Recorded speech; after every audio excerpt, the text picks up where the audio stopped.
So Kimberly Martin is in Cleveland covering Watson, this press conference today. Kimberly, what did you take away from today's media availability? Laura, you know what's crazy to me? The vibe is so different than it was a little less than a month ago when I was here in Cleveland, in this building, when they introduced Deshaun Watson as their new QB.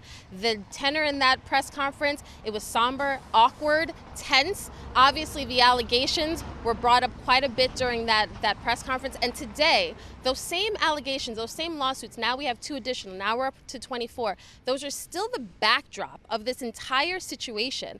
But the vibe felt different. Deshaun was smiling. He talked about how he's been welcomed by people in the community, in this locker room. He paid for guys to go to the Bahamas, team bonding.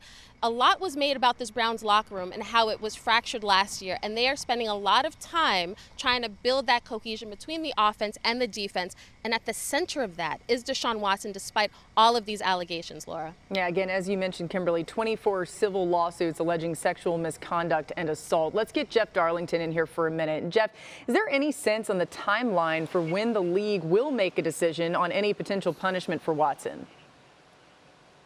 Laura, quite the opposite, actually. The league has been very clear throughout this process. Every time that I've checked in with them, that they have no timeline. And in fact, that is the one thing in this entire situation that they've been as firm on as possible. And part of that is because in the past, when they've done these types of investigations, sometimes they've felt like they've come out with their punishment and their reaction, and then they've learned something more after the fact that has put them in a bind. And I think the NFL has really tried to get away from that model and make sure that they're as thorough as possible.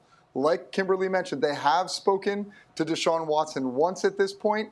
It wouldn't honestly surprise me, given that we have 2 more lawsuits, 3, I believe, that we could hear from the NFL talking to Watson again. All that remains on the table. The NFL, meanwhile, has not handed out any type of discipline on this matter. Thanks for watching ESPN on YouTube. For live streaming sports and premium content, subscribe to ESPN+.